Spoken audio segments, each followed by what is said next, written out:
Ayotunde Coker. I'm the Chief Executive Officer of Open Access Data Centers in Africa.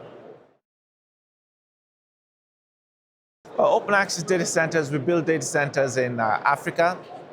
We've got 4 countries we operate in right now. Lagos, where we have a flagship data center, currently 2 megawatts, growing out to 24 megawatts and beyond. In South Africa, we have a core data center in Durban, 1 in Johannesburg, 2 in Cape Town. These are megawatt data centers, 5, 10, 15 megawatt expandable capacity. And critically, we also have one in DR Congo, in Kinshasa, which was the first scale data center, tier 3, to go live in Kinshasa. Why did I say critically? It's absolutely transforming the digital ecosystem there. It's built out the ecosystems of interconnection and pretty much all of the carriers there and expanding that capability. Now, we've got what we call the core-to-edge strategy. And the core data centers are the megawatt data centers. The edge ones are much smaller ones that are located at points of consumption, taking latency out. They tend to be smaller data centers, your sort of 15, 20, 25, 50 racks in size. And what I also talk about, a continuum of anything, something in the middle between the core data centers and the smaller edge data centers. As we expand across Africa, you find the right point of scale of which to implement the data center in the location you're in. Also, critically, with a sister company, Wire, providing open access hyperscale wholesale connectivity, we're able to do what we call the converged open digital infrastructure go-to-market strategy. It allows us to optimize for our scale clients, the combination of open access connectivity and open access co-location. It's unique in Africa and it is transformational.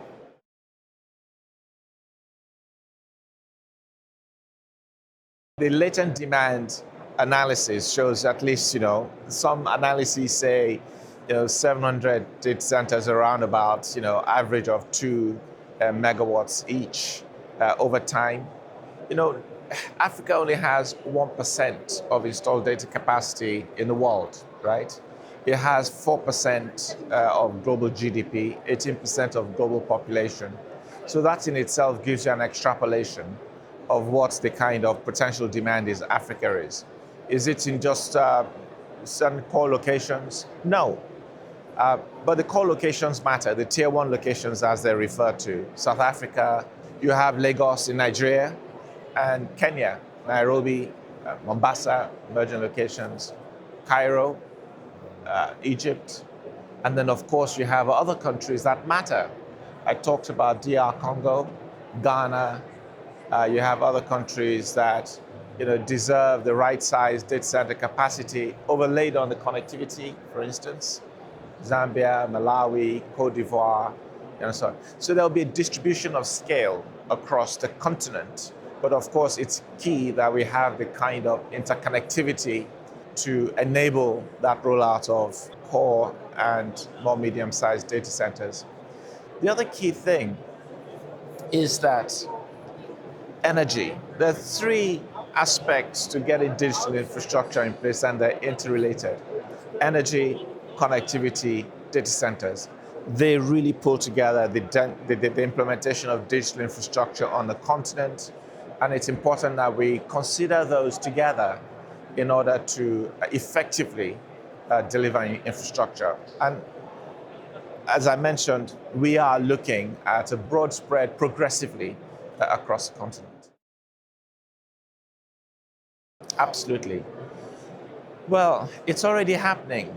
You see, there are 3 sides to AI. I simplify it this way. There's what I call the back end. The typical back end LLMs, large learning models, anchors or what's now known as generative AI.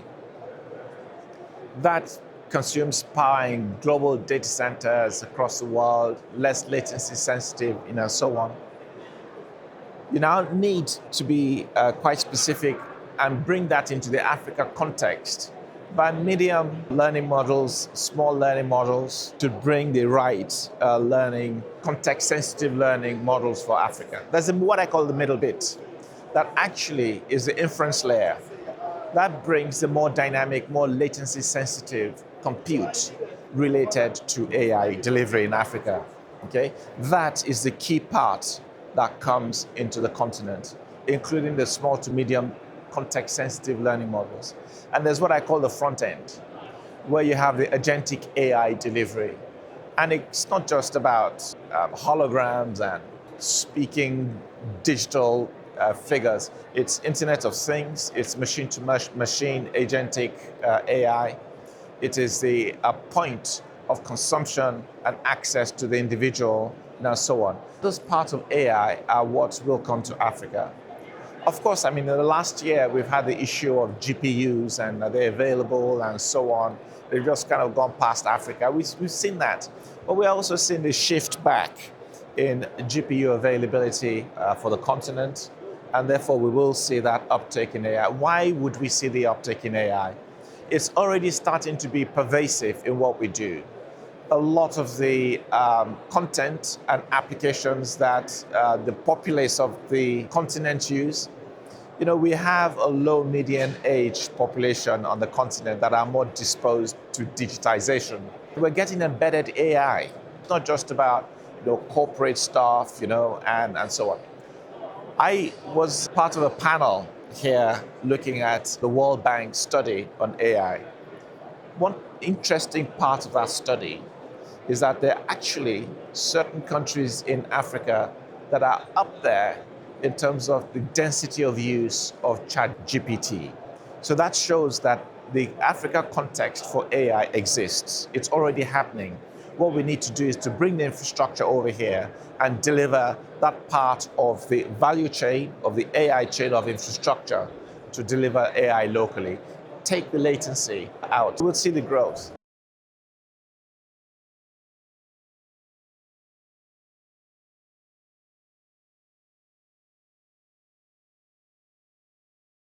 One thing that's a leveler globally I speak to is power. Around Europe and the US and so on, power right now is not available. In the next, it's hard to come by because of certain developments in the last 2 to 3 years. There's a realization that energy is absolutely key to digital infrastructure, and a lot is being done. We have distribution of energy related to gas. Gas is now being seen as the cleanest of the fossil fuels to power. Quite a few countries have an abundance of gas. That's the next oil, I guess. Nigeria, Angola, Mozambique, you know, and so on.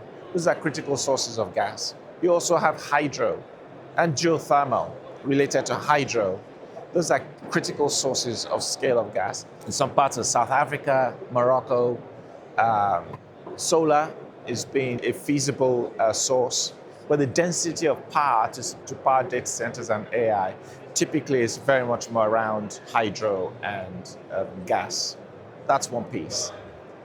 As we get the penetration, increased penetration of fiber to underpin scale connectivity, and this combination of low Earth orbit satellites and so on, we will see the emergence of sort of a combined integrated approach to delivering meaningful broadband across the continent. That gives you the connectivity angle. And of course, the build out of core to edge data centers as required and optimized across the continent. That's key. The other key thing is to get the smart regulation in place where we have a more integrated approach to sovereign data across the continent. Africa is so big that you can't really just serve the continent effectively from one location. You have to have distributed sources of scale as a practical requirement. The next 10 years, we will see the progressive delivery of this.